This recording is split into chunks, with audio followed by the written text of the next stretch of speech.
Muy buenas tardes, amigas y amigos de la Academia Mexicana de la Historia.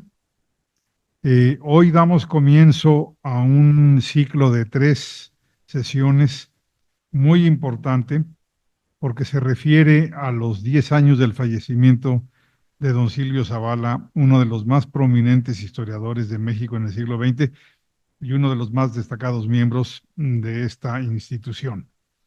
De verdad agradezco enormemente al doctor Andrés Lira, que ha sido el organizador de este coloquio, y también agradecemos enormemente la presencia, la participación de María Eugenia Zavala Castelo, que es hija de don Silvio y quien va a inaugurar el curso con una ponencia sobre los afanes y los días en la memoria familiar.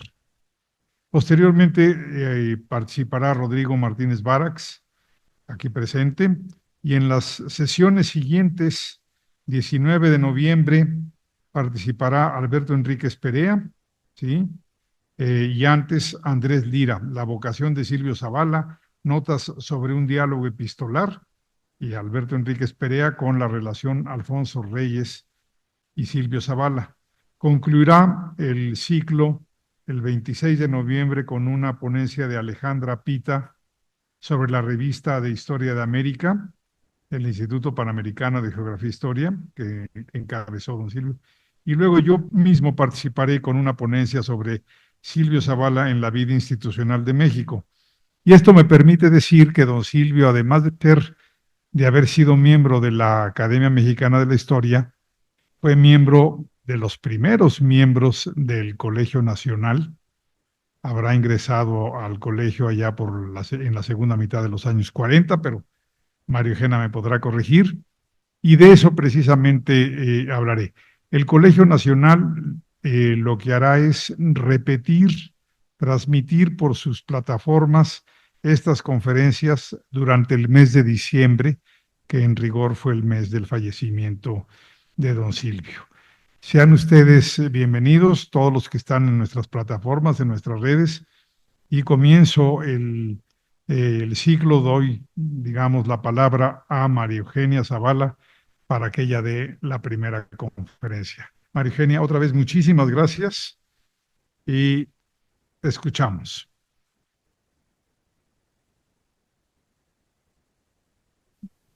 No, más gracias. Es un video muy corto y hay muchos y unos que busqué y no encontré, pero se ve muy bien cómo estaba en sus últimos años en la casa donde tenía su biblioteca, sobre todo, y su residencia. Entonces es muy conmovedor ver estas imágenes. Em, yo voy a explicar un poco em, lo que yo recuerdo de mi padre los últimos años desde 2014, que falleció el 4 de diciembre, y es totalmente subjetivo, por supuesto, pero tengo fotos, artículos de periódicos, recuerdos de conversaciones con él y me voy a enfocar a algunos puntos de inflexión en su vida que vienen de circunstancias ajenas como la guerra civil, la Revolución Mexicana, eh, lo que los demógrafos llamamos turning points, que él los mencionaba mucho en sus conversaciones. Él nunca quiso hacer una biografía, y lo hablamos, pero él decía que era la tarea de los historiadores. No era su tarea, y que los historiadores hicieran su biografía, pero esa biografía, hay muchos libros publicados sobre su correspondencia con Alfonso Reyes, con diferentes personas, pero como tal no existe. Entonces yo tengo dudas sobre algunas fechas o así porque no tengo la documentación. ¿Podemos ir a la primera diapositiva, por favor?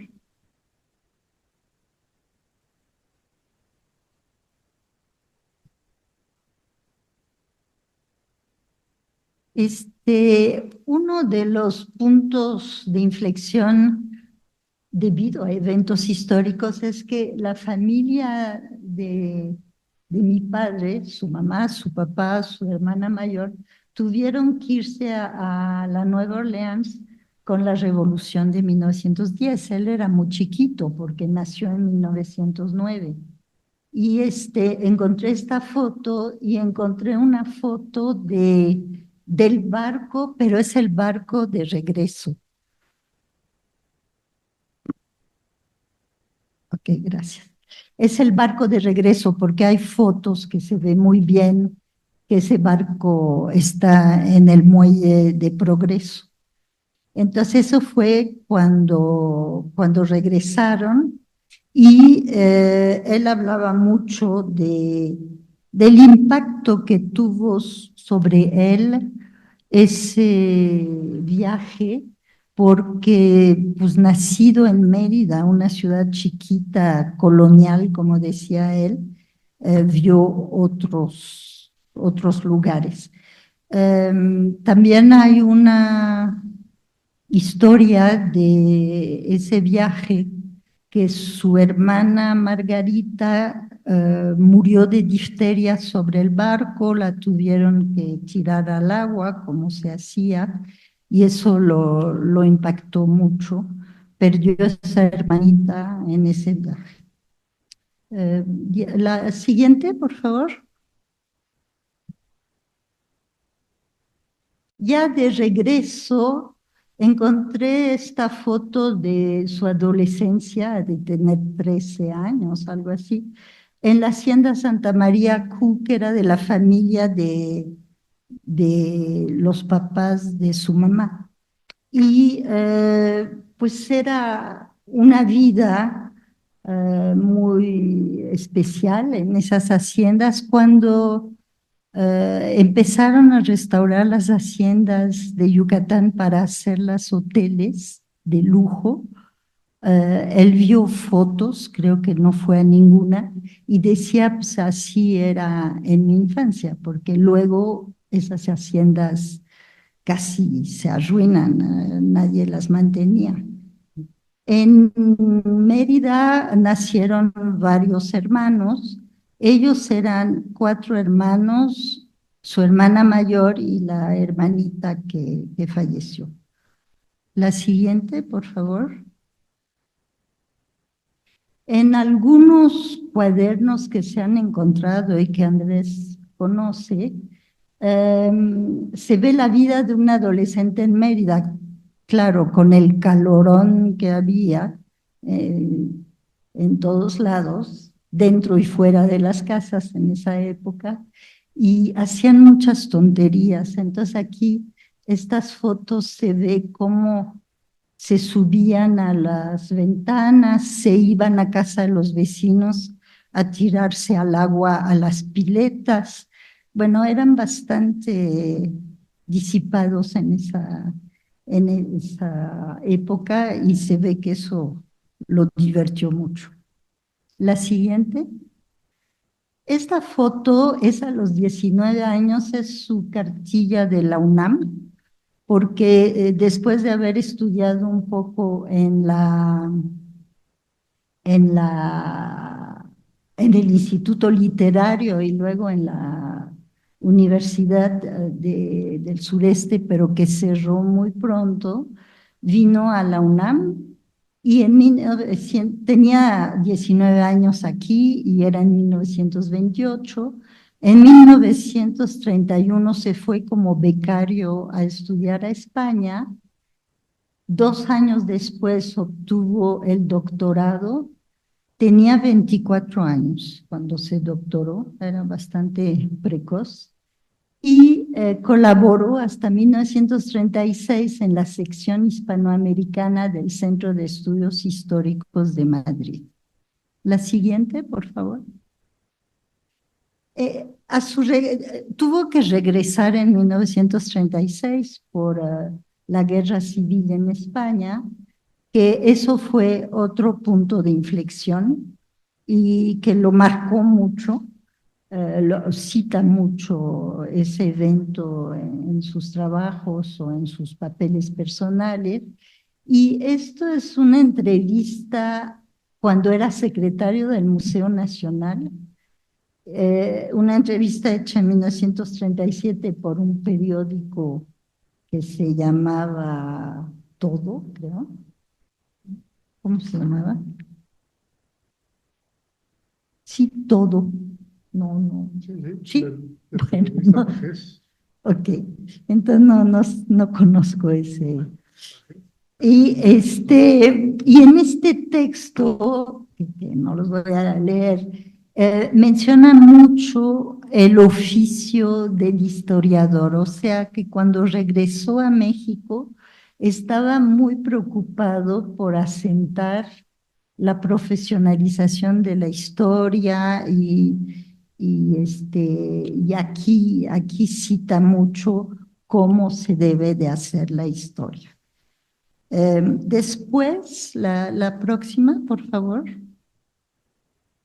Pues estuvo muy activo en México y un punto importante en su vida fue sus 100 años. Esta es una foto con la familia, mi hermano Daniel, mi hermana Alicia, mi hermana Flora, la esposa y los hijos, el hijo y la hija de Daniel, mi papá en medio, mi mamá detrás, y falta mi hija y mi nieto y el esposo de mi hija que no pudieron venir. La siguiente.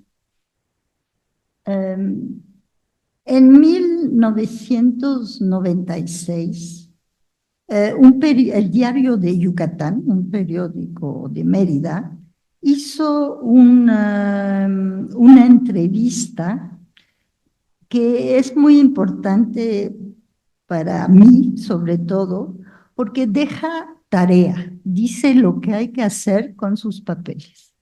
Y eso me llevó casi los 10 años desde el fallecimiento de mi papá.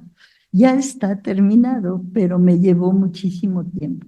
Entonces, aquí dice que ha acumulado muchos papeles y libros durante su vida profesional. Es muy interesante este texto porque dicen la relación que guarda el historiador con el tiempo, asunto por mí tratado varias veces, he procurado distinguir entre el tiempo personal, como que nació en 1909, el tiempo social, marcado por acontecimientos como la Guerra Civil Española, la Segunda Guerra Mundial, y luego el tiempo histórico que recoge el autor como objeto de las obras por él estudiadas y publicadas. Entonces, todo esto ha dejado un libro que se llama Su Biobibliografía, de Silvio Zavala, publicado por el Colegio Nacional y que va hasta 1993. Y aquí dice, me he visto inclinado a subdividir esos fondos con los que como archivo particular entrego ahora, en 1996, a la Biblioteca Nacional de Antropología e Historia, institución competente que a su vez prepara sus propios índices para facilitar la consulta a los lectores. En 1996 dio casi 10,000 documentos, 10,200, algo así, al INAH, que están en el archivo histórico que está físicamente en la biblioteca del Museo de Antropología. La siguiente, por favor. Pero también, como tenía muchos libros, dice, al correr de 60 años de estudios y de viajes por varias partes del mundo, los libros van a quedar en el Instituto de Investigaciones Jurídicas de la UNAM, donde hay un acervo muy importante de sus libros. y dice, expreso mi reconocimiento a los funcionarios que se han servido a aceptar mis dos legados y prometido conservarlos y ponerlos adecuadamente a consulta de los lectores. Eso empezó en 1996, pero sigue vigente, es decir, todavía están catalogados, están accesibles. Y entonces, haciendo cuentas, vi que hay 10.500 documentos en el Instituto Nacional de Antropología, pero a mí me tocó a mi papá le tocó 1996, dio los 18.000 volúmenes de su biblioteca a la UNAM.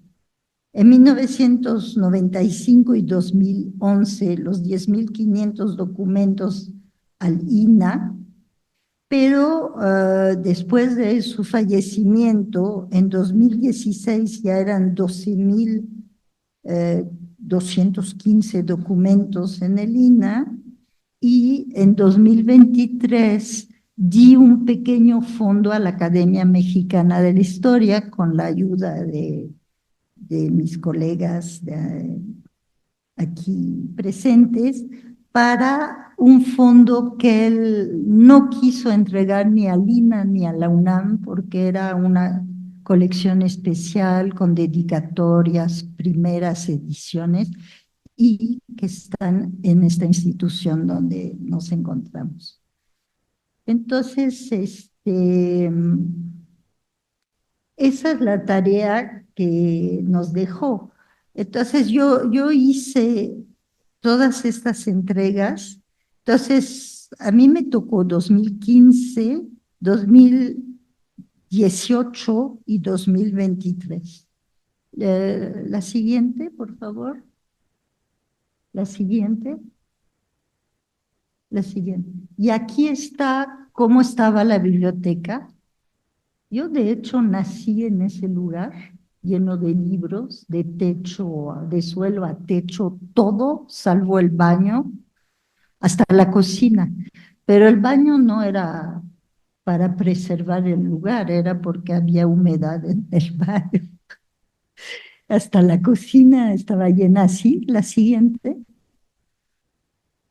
Aquí empieza la UNAM, que vinieron 10 personas de la biblioteca de jurídicas a clasificar y a llevarse los libros. Fueron camiones y camiones. Y la casa donde vivíamos era muy chiquita y los vecinos decían, pero ¿de dónde sale tanto libro? Porque camión y camión y camión. La siguiente, por favor. Otras más. La siguiente. Y así quedó, medio vacío. Esto es parte de lo que se entregó aquí, pero había otro librero más. Entonces, el siguiente, por favor.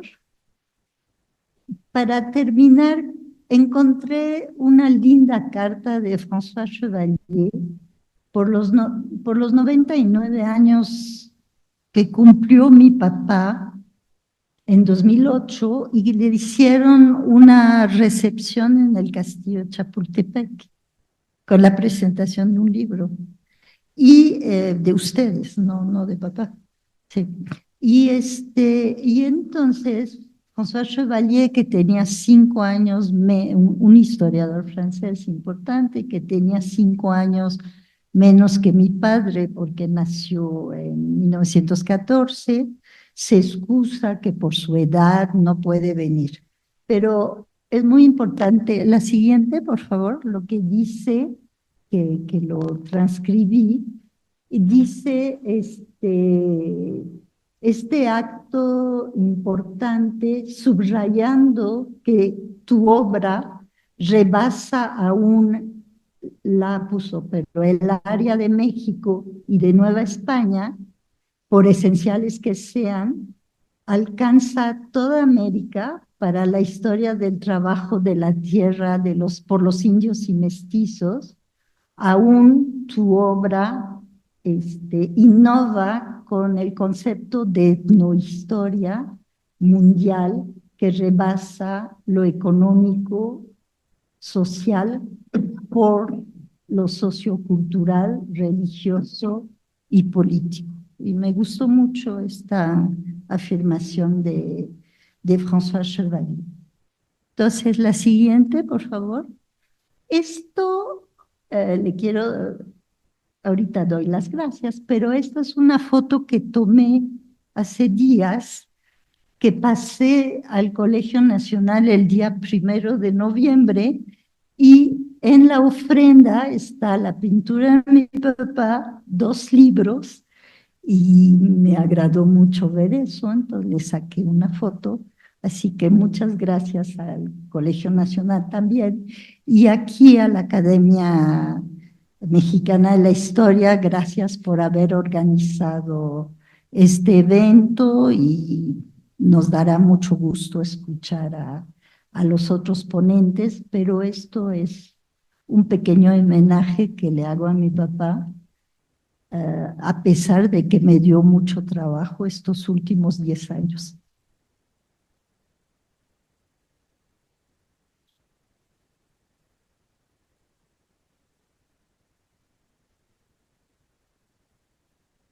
Gracias a María Eugenia Zavala.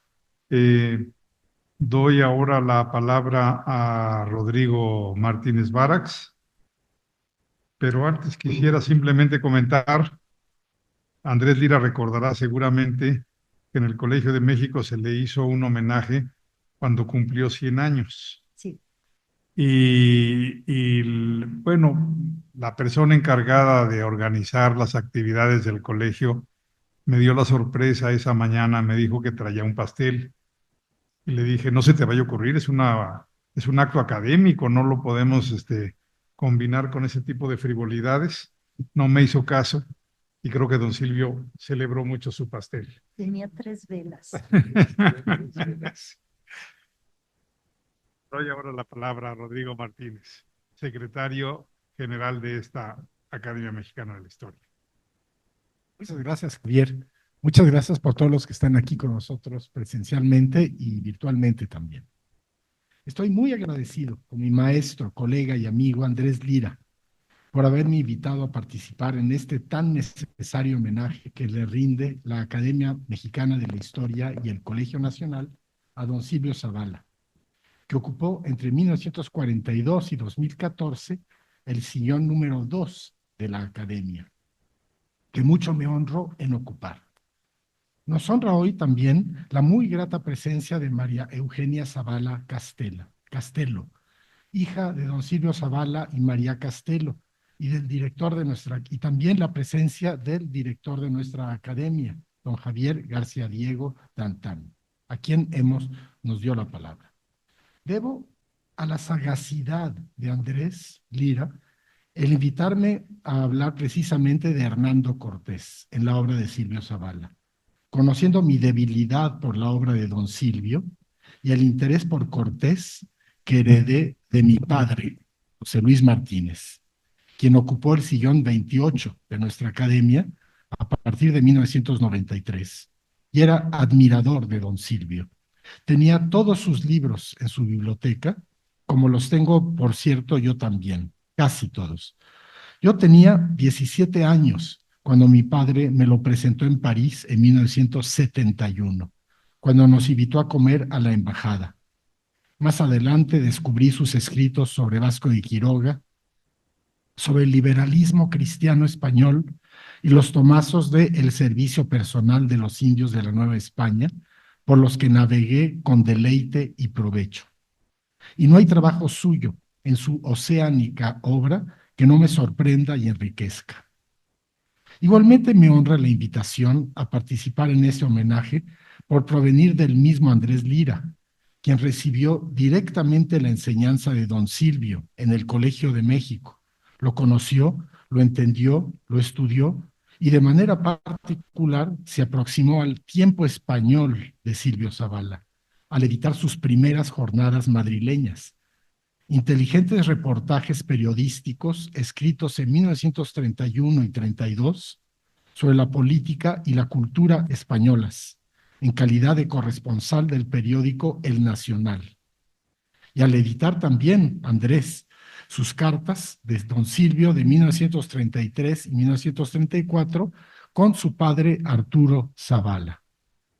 Tiempo madrileño de intensos estudios de historia del derecho español e indiano, de la conquista, la encomienda y la utopía de Vasco de Quiroga, prolongado después, este tiempo español, prolongado después del precipitado regreso a México en 1936-37, con la sostenida relación con su maestro Rafael Altamira y Crevea, y con su nueva relación con don Alfonso Reyes, que también añoraba a Madrid y era director de la Casa de España en México, primero, y después del Colegio de México, que recibió a don Silvio para fundar en 1941 un nuevo centro de estudios históricos. El joven Silvio Zavala estudió su doctorado en Derecho en la Universidad Central de Madrid, bajo la dirección de Rafael Altamira, y se orientó hacia la historia del derecho. En 1933 se recibió con una tesis titulada Los intereses particulares en la conquista de la Nueva España, que llama la atención por su brevedad, como tesis de doctorado, de 100 páginas, de cerca de 100 páginas, pero que Rafael Altamira, en la opinión que antepuso en su edición, no dudó en caracterizar como un descubrimiento científico. La tesis está basada en el estudio de las armadas de descubrimientos y conquista de México de Francisco Hernández de Córdoba, de 1517, de Juan de Grijalva, de 1518, y de Hernando Cortés, de 1519, y de manera particular el pleito de este con Diego Velázquez de Cuéllar, el gobernador de Cuba, traicionado por Cortés. La idea fundamental que se deriva es que las expediciones de conquista de México y otras anteriores y posteriores no fueron financiadas por la corona ni decididas por ella, sino por particulares que invertían sus cuerpos y bienes no a cambio de un sueldo, sino para obtener una ganancia en un marco de actuación normada política y jurídicamente por la corona. Y además descubrió don Silvio que esta forma de recompensar los servicios a la corona tendría repercusiones en la organización de la sociedad novohispana a través del sistema de premios y mercedes. Rafael Altamira escribió: sin duda, los hechos que produjeron esa especialidad que el señor Zavala estudia eran conocidos, y su relato se encuentra en las fuentes principales de la historia de la conquista. Pero nadie había, hasta ahora, penetrado en su significación y en las consecuencias que esta modalidad produjo en el establecimiento de la dominación española en algunas regiones americanas.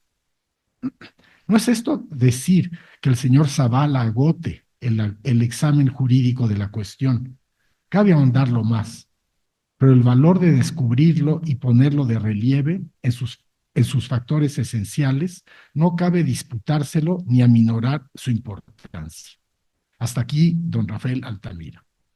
Es notable que la intuición fundamental que dio nacimiento a los intereses particulares en la conquista de la Nueva España vino de la lectura de la historia verdadera de la conquista de la Nueva España de Bernal Díaz del Castillo, en la edición de Carlos Pereira de 1928, que desde su primer capítulo narra que la iniciativa para el descubrimiento de México no vino de la corona, sino de unos pobladores españoles pobres, aburridos, desesperados en el calor de la tierra firme y de Cuba, que tuvieron noticia de la posibilidad de encontrar ricas tierras nuevas navegando hacia el occidente de Cuba y que decidieron unirse, buscarse un rico hidalgo como capitán, el encomendero Francisco Hernández de Córdoba, y la autorización oficial y las inversiones particulares de Diego Velázquez, teniente de gobernador de la isla de Cuba. de manera semejante, pero con la autorización de los gobernadores jerónimos de las islas, representantes del poder real, asentados en la ciudad de Santo Domingo de la isla española, se organizaron las armadas mandadas por Diego Velázquez al mando de Juan de Grijalva primero y de Hernando Cortés después. Es notable el valor como documento que la mirada del joven don Silvio supo reconocer en la historia verdadera de Bernal Díaz como fuente, por su inteligencia de los aspectos prácticos del negocio, de la empresa de conquista. Quien escribe, Bernal Díaz, que a la Nueva España la descubrimos a nuestra costa, sin ser sabidor de ello su majestad. Otra lectura que influyó de manera decisiva en la tesis de Silvio Zavala fue la introducción del mexicano españolizado Francisco A. de Icaza a su edición del Diccionario Autobiográfico de Conquistadores y Pobladores de Nueva España. Recientemente entonces, publicado en Madrid en 1923, que refiere claramente, Francisco de Icaza, no fue la conquista de América obra de la corona de España, a la manera que algunos imaginan, sino empresa de particulares, reconocida y refrendada por los reyes en virtud de capitulaciones establecidas sobre hechos consumados, etc. Silvio Zavala reconoció la importancia de la apreciación de Francisco A. de Icaza y el valor de su introducción y su edición de las breves probanzas presentadas por conquistadores y pobladores de la Nueva España en los años 1540, para solicitar que se les concedieran encomiendas o cargos públicos. Pero más tarde, ya en México, en 1938, don Silvio le criticó a Icaza no haber dado crédito a Francisco del Paso y Troncoso, descubridor de las Probanzas, ni a su paleógrafo, José Joaquín Gómez Ramírez, quien las transcribió.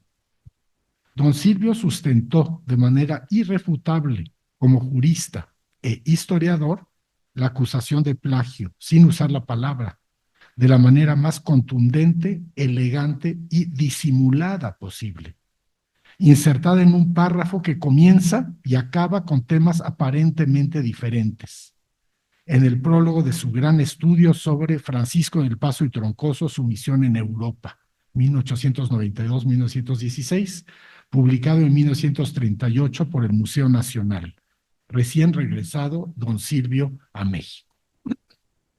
Por otro lado, comento que si bien el análisis de don Silvio implicaba que los participantes de las empresas de conquista no recibían un sueldo, como sí lo recibían los marineros, por lo que no eran soldados, de cualquier manera, don Silvio usó la palabra soldados de manera reiterada, pensando en el sentido militar de la palabra y siguiendo el uso de la palabra soldado por Bernal Díaz, que a su vez lo retoma de la historia de la conquista de México de Francisco López de Gómara, de 1552, pero que no se encuentra la palabra soldado en las fuentes del tiempo de los tiempos de la conquista de México. En su afán...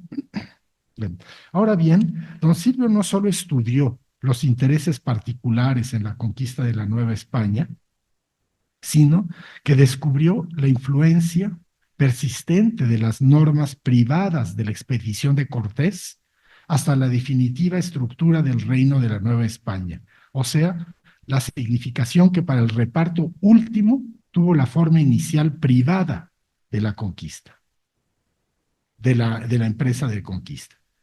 Tras obtener su doctorado en 1933, Silvio Zavala se integró al Centro de Estudios Históricos que dirigía don Ramón Menéndez Pidal y tuvo que abandonar sus reportajes periodísticos sobre la actualidad española para concentrarse en la muy amplia documentación indiana, jurídica, política, económica, histórica, y enfrentar dos obras de mayor envergadura que publicaría ambas en 1935, sobre las instituciones jurídicas en la conquista de América y sobre la encomienda indiana, que dan el marco jurídico de acción de los intereses particulares detectados en la tesis de 1933, antes de la conquista, en la conquista y en la sociedad novohispana.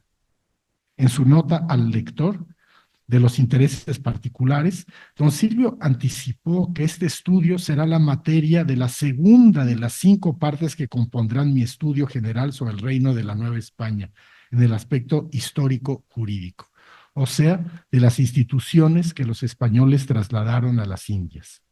En efecto, la parte 2 de las instituciones jurídicas de la conquista de América trata de la organización de las expediciones, y en esta, la figura de Hernando Cortés va a tener una importancia señalada, así como en el apéndice documental y en las extensas adiciones de la segunda edición revisada y aumentada, publicada en 1971 en la Biblioteca Porrúa. Son muy de citarse las consideraciones con las que cerró don Silvio su introducción a las instituciones jurídicas en la conquista de América, escritas en 1935, hace casi 90 años, y que no han perdido nada de su actualidad. Cito a don Silvio: no supone lo anterior ninguna finalidad ajena a la observación crítica. La conquista es un acontecimiento complejo que comprende la actuación de muchos individuos, las fórmulas de distintos juristas, una gran variedad de leyes y el pensamiento de muchos autores. Por eso el análisis detenido descubre lo mismo hechos abusivos que normas inspiradas en el deseo de justicia y principios éticos de carácter radical, todo en una conexión no siempre coherente. Más aún, ahondando en los campos deslindados de actos, instituciones y teorías, se encuentra que no todos los hechos eran arbitrarios y carentes de apoyos jurídicos. El sistema legal, por otra parte, no era perfecto, ni faltan errores dentro de la concepción ética y jurídica general que presidió el desarrollo de la conquista. Por ello, los juicios generales simplistas de apología o de censura que han privado en los estudios sobre la conquista española deben sustituirse por el examen desapasionado que recoja la verdad en todas sus direcciones. Esto escribió don Silvio en 1935. La tercera parte de las instituciones jurídicas, como vimos, se refiere, que trata de la teoría de la organización de las expediciones, menciona mucho a Hernán Cortés, que aparece de manera prominente. Silvio Zavala va a continuar citando a Bernal Díaz del Castillo, quien cuenta que Cortés reunió a su hueste en la isla de Cuba como capitán general en el real nombre de Diego Velázquez, para que cualesquier personas que quisiesen ir en su compañía a las tierras nuevamente descubiertas, a las conquistar y poblar, les darían sus partes de oro y plata y riquezas que hubiere y encomiendas de indios después de pacificadas. Y da don Silvio Zavala una visión decantada del carácter fundamental de estos intereses particulares de la conquista. Negando el Estado el auxilio económico a los conquistadores y aún dificultando el pago de partidas comprobadas, como en el caso de Hernán Cortés, caudillos y soldados necesitaban cobrarse de los indios conquistados, Por diversas formas jurídicas que más tarde examinaremos, los indios eran los pagadores finales de su propia sujeción, resultando las costas de los caudillos y soldados simples anticipos cobrables al término de la empresa. En la tercera parte de las instituciones jurídicas en la conquista de América, explica don Silvio la relevancia del carácter privado de la conquista para la formación de la sociedad hispanoamericana. Lo cito: los repartos de bienes muebles y de cautivos que hemos examinado solo dejaron a los soldados de América ganancias precarias, cuando no se conformaban con estas para regresar a España, quedando como pobladores de las tierras ganadas, y pretendían mercedes de carácter estable que en la vida colonial recompensaran sus anteriores trabajos. Estos últimos premios, tierras, minas, oficios, señoríos, encomiendas, servicios de indios, etcétera, no se consideraban utilidades directas de la guerra como los bienes muebles y los cautivos. Silvio Zavala refiere que cuando Carlos V, con su primer virrey de la Nueva España, don Antonio de Mendoza, impuso su poder sobre el de Hernando Cortés, dejó en manos de la corona la recompensa a los conquistadores y pobladores. Y concluye don Silvio: por medio del amplio sistema administrativo de la Merced, que hemos procurado sintetizar, el Estado concedió a los vasallos españoles residentes en las Indias, considerados como con méritos suficientes, las diversas clases de bienes de carácter estable que hemos reseñado. De este modo, la corona cumplía, en último término, la deuda económica y jurídica que, en virtud del sistema de la ocupación, tenía con los conquistadores y pobladores de Indias.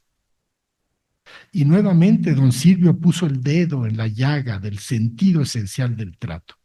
Las instituciones trasplantadas recaían sobre la población india, que carecía de la capacidad de resistencia de las clases inferiores europeas, y porque los soldados indianos nuevos en su jerarquía cometían abusos con frecuencia.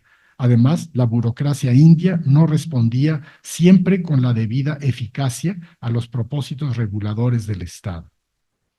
Las instituciones jurídicas en la conquista de América incluye en su apéndice documental varios documentos cortesianos importantes, poco conocidos en 35, publicados en las grandes colecciones españolas de documentos inéditos y compulsados por don Silvio con los originales. Como continuación del sistema de recompensa instituido por el sistema de financiación privada de la conquista, la encomienda indiana será el objeto del siguiente libro importante publicado por don Silvio en el mismo año de 35, de las instituciones jurídicas en la conquista de América. El tratamiento de Silvio Zavala nuevamente es indiano-americano y abarca todo el periodo hispano. Permite estudiar el tránsito hacia el sistema de reparto de mercedes por parte ya no de Cortés, sino de la corona, a antiguos conquistadores o sus descendientes, o a simples pobladores. En los capítulos relativos a la Nueva España, la figura de Cortés recibe toda la atención como primer encomendero y primer repartidor de encomiendas, desde 1522 hasta su fallecimiento en 1547, tanto en la versión original de la encomienda indiana de 1935 como en la edición revisada y aumentada de 1973. De manera particular, es importante y fértil la noción de Silvio Zavala acerca de la experiencia antillana que tenían Cortés y sus hombres al emprender en 1519 la conquista de México y concebir las modalidades que adquiriría la explotación tributaria de una población indígena mucho más desarrollada que las de las islas.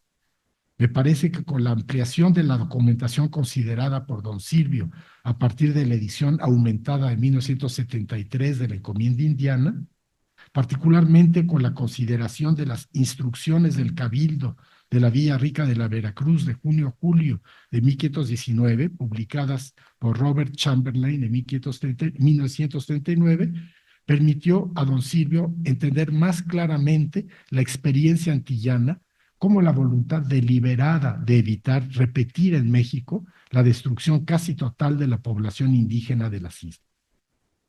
La experiencia antillana de Cortés y sus hombres tal vez esté relacionada con el hecho de que, como lo reconocerá Fray Bartolomé de las Casas, México y su comarca estuvo un poco menos malo que en otros lugares. Va a resultar decisiva la conservación de la integración política de los pueblos y sus caciques, una explotación moderada, la cristianización. De manera particular, Cortés adoptará una medida retomada de los intentos lascasianos de reformación y salvación de las islas de 1516-17, la de exentar a los indios libres o encomendados del trabajo en las minas, trabajo reservado para los indios esclavos.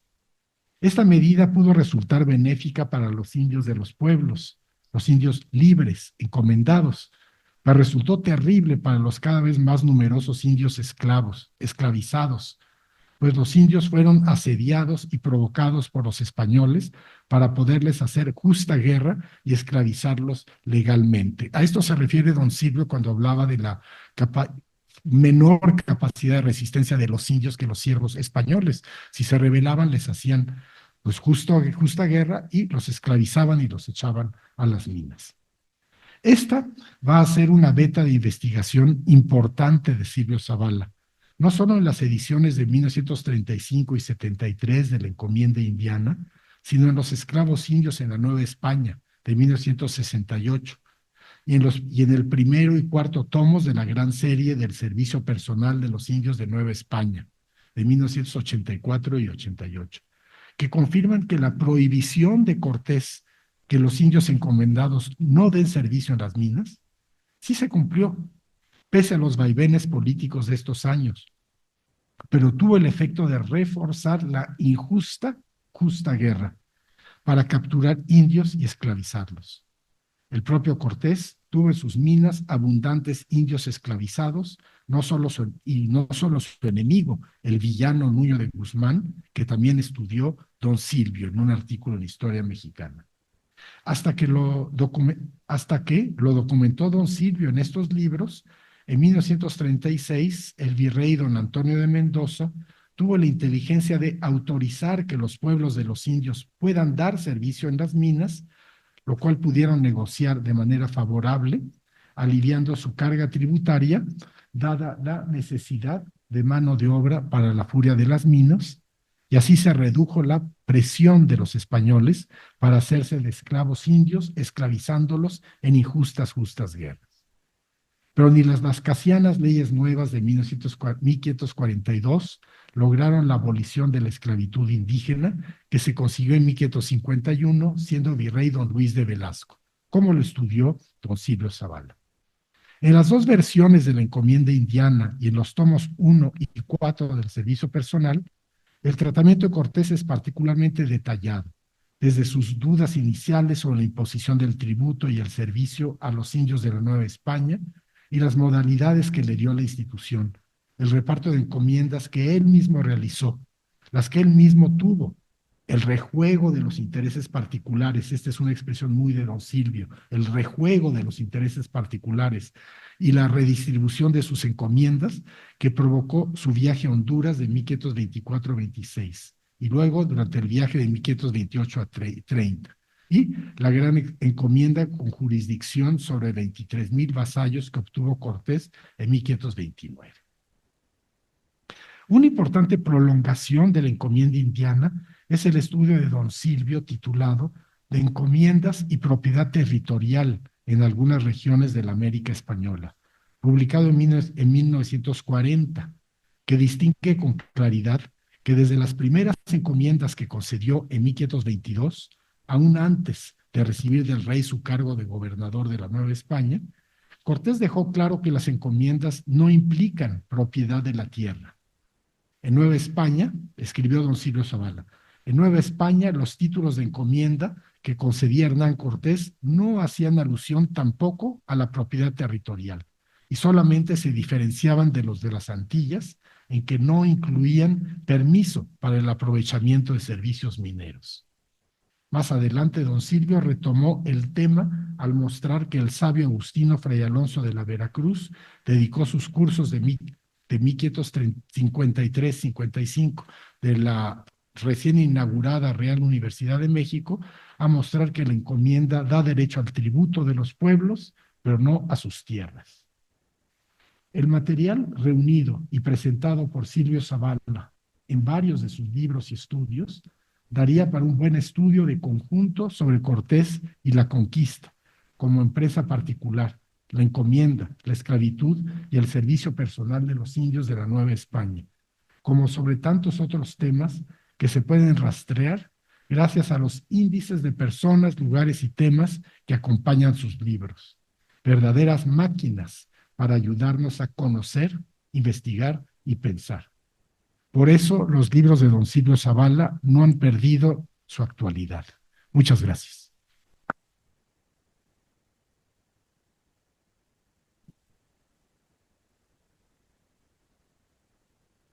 Muchas gracias por su ponencia al doctor Rodríguez Martínez Barax. Antes de dar por terminada la sesión de hoy, les recuerdo que habrá dos mesas redondas más, una el día 19 y otra el día 26. Pregunto a los participantes aquí en la mesa si tienen algún comentario que hacer. Andrés, María Eugenia. Adelante. Yo no, pero si me quieren preguntar algo, puedo Sí, yo contestar. sí quiero preguntar algo, Andrés. Bueno, yo quiero nada más, quiero nada más destacar que la presencia física y el recuerdo de don Silvio Zavala es imborrable. La física es la más larga que ha habido porque durante mucho tiempo Silvio Zavala fue el miembro de número más joven de la academia y durante muchísimo tiempo también fue el decano de la academia.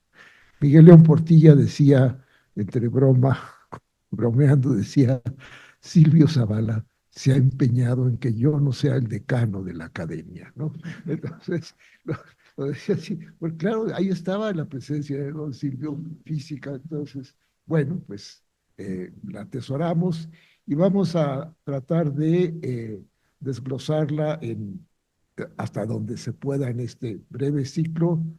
Y yo pues quiero aprovechar la oportunidad para agradecerle al doctor García Diego el encargo, porque cuando se mencionó que era el 10º aniversario del fallecimiento de don Silvio, pues él me encargó inmediatamente que yo me hiciera cargo de la organización, lo cual he hecho con mucho gusto y tratando de encomendar temas adecuados a cada una de las personalidades que vamos, porque yo también me encomendé una, a concurrir en este ciclo.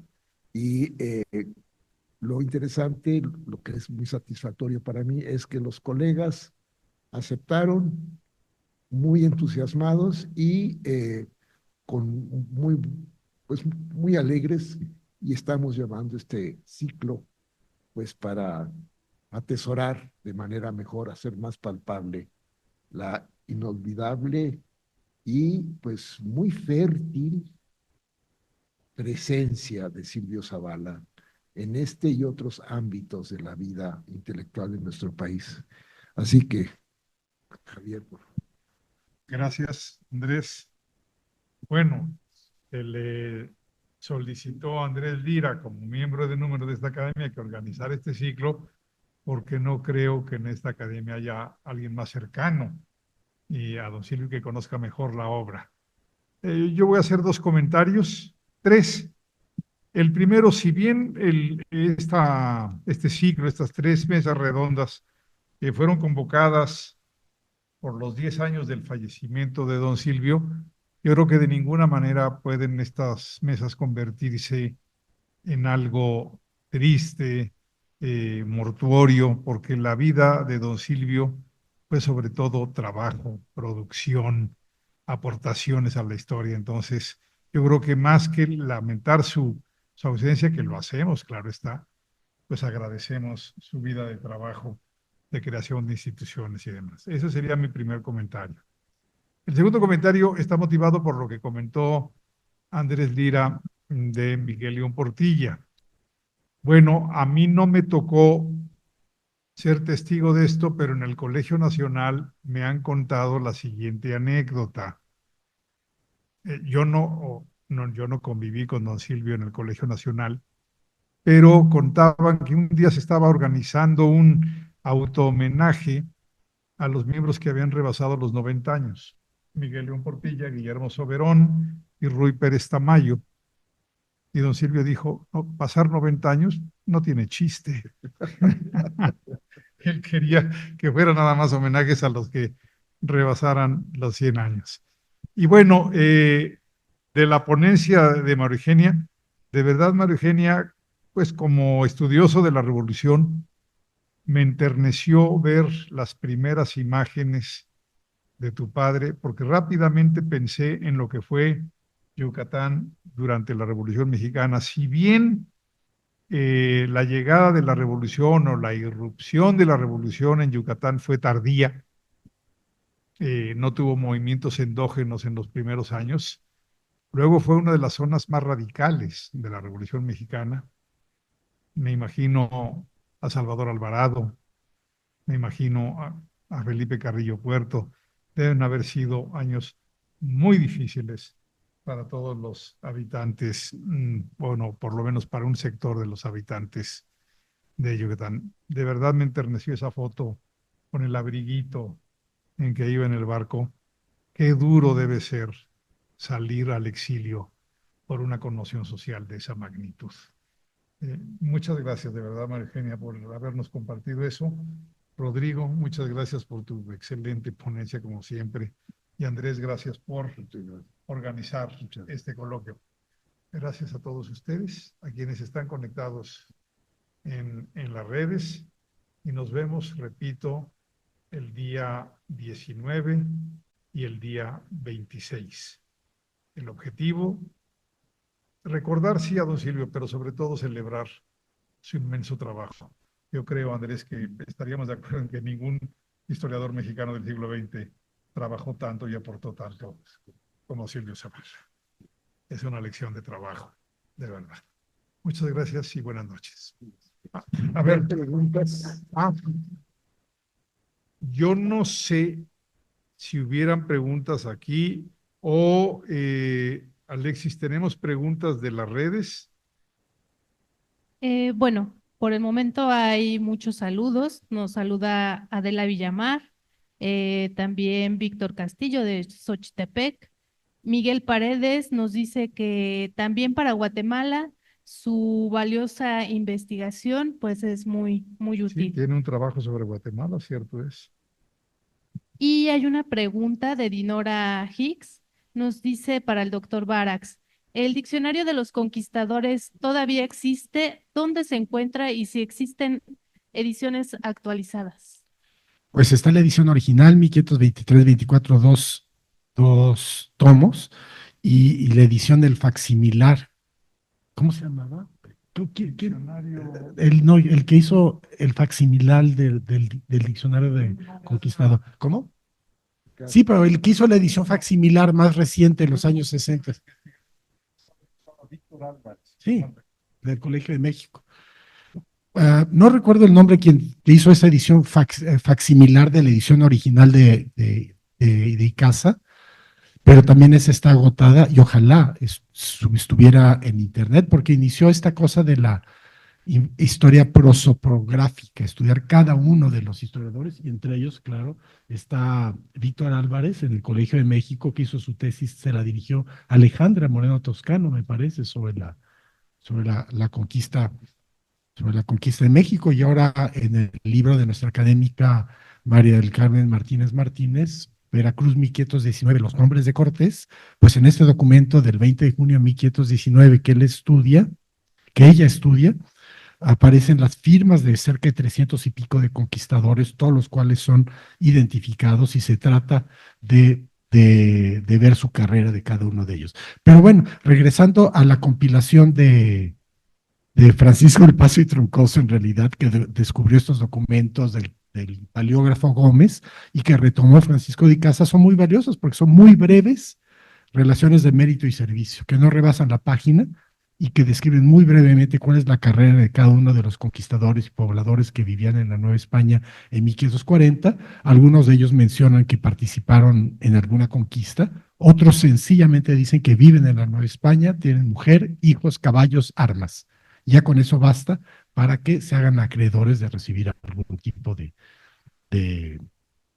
recompensa. Y esta documentación reunida por Francisco del Paso y Troncoso va a ser muy valiosa para don Silvio Zavala. Pero él era amigo de Icaza, le atormentaba mucho hacer esta denuncia, pero como buen historiador era más amigo de la verdad que de sus amigos. Y esto hizo pues, que se sienta obligado de veras a demostrar que para nada Francisco de Icaza hizo la transcripción de todos estos documentos, pese a que lo dice, y don Silvio pues lo demuestra muy bien, pero como les digo, lo disimula en lo que puede. Comienza el párrafo con una cosa, comienza el párrafo con otra, después viene la demostración y en una frasecita ya lo destruye el pobre hombre, pero ya fallecido. Esto es una de las muestras de la inteligencia, la finura de don Silvio Zavala para tratar varios temas. Bueno, yo quisiera nada más agregar un par de cosas, ya que se está homenajeando la laboriosidad, la rigurosidad de Silvio Zavala, pues bien vale la pena mencionar a Del Paso y Troncoso, otro mexicano excepcional. Y respecto a Francisco de Casa, yo tendría que decir lo siguiente. Él era un diplomático porfiriano, estuvo destinado a Alemania, luego a España. Ahí lo sorprendió la Revolución Mexicana. No quiso regresar a México y lo que sucedió fue que habiendo muerto Del Paso y Troncoso, si no mal recuerdo, en 1905, por ahí, se suspendió obviamente la comisión del Paso y Troncoso, pero Venustiano Carranza la revivió hacia 1919. Se le encargó a Icaza que revitalizara la comisión del Paso y entre sus empleados estaban Luis G. Urbina, Alfonso Reyes, Artemio del Valle Arizpe, sacaron algunas cosas. Francisco de Icaza era sobre todo poeta, traductor del alemán, tradujo algunos poetas alemanes, y en España se dedicó sobre todo a ser un estudioso del siglo de oro, eh, experto en Calderón y en temas de Cervantes llegó a rivalizar con los grandes cervantistas de la época, Rodríguez Marín y demás. De verdad, grandes mexicanos, muy trabajadores, nos dejan su ejemplo. Sí. Bueno, pues yo quisiera traer a cuento otro episodio sobre el cual conversé con don Silvio. Conversé muchas veces con él porque él cada año iba a Michoacán, a la cátedra o a la Universidad de Primavera Vasco de Quiroga, y se hablaba de los temas, se iba a Tiripetío, pasaba por Zamora, donde estaba el Colegio de Michoacán, estaba Luis González, un queridísimo y gran historiador, discípulo directo de don Silvio en la tercera promoción que formó don Silvio cuando fundó el centro, en el centro que fundó en el Colegio de México. Y alguna vez le pregunté que si no estaba interesado en escribir sus memorias. Me dijo, no me interesa.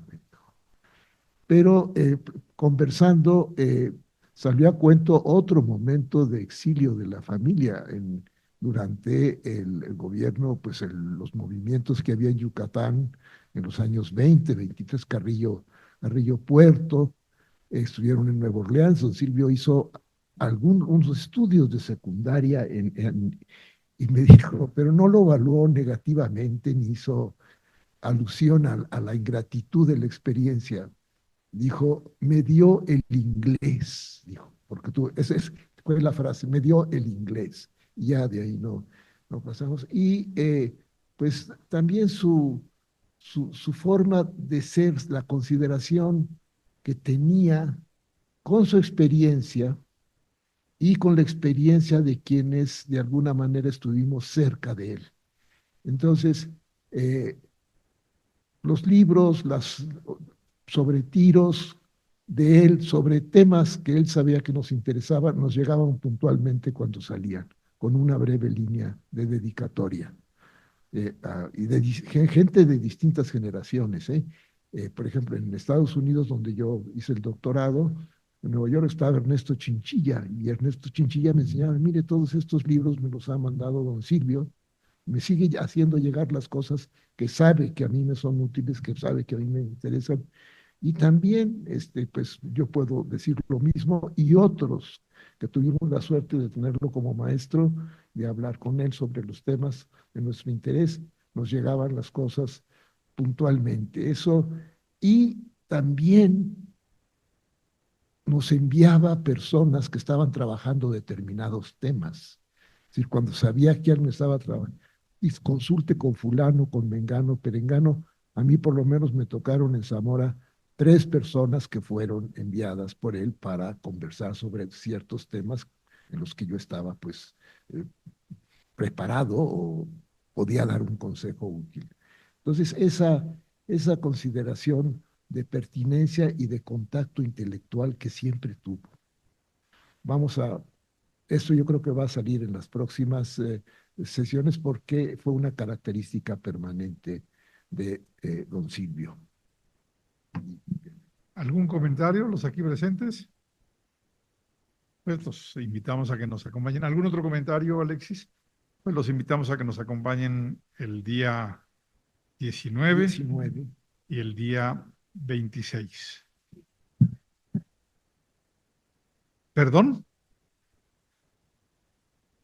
Bueno, si Andrés Lira acepta un segundo encargo, que es editar estas ponencias, con todo gusto se Yo hará. creo que los Pudiera ser. Sí, se puede hacer una Puede hacer. memoria del acto. Yo creo que sería recogerlas en un folleto. Sí, Sí, perfecto. sí. Muchas gracias. Muy buenas noches y nos vemos en la próxima sesión.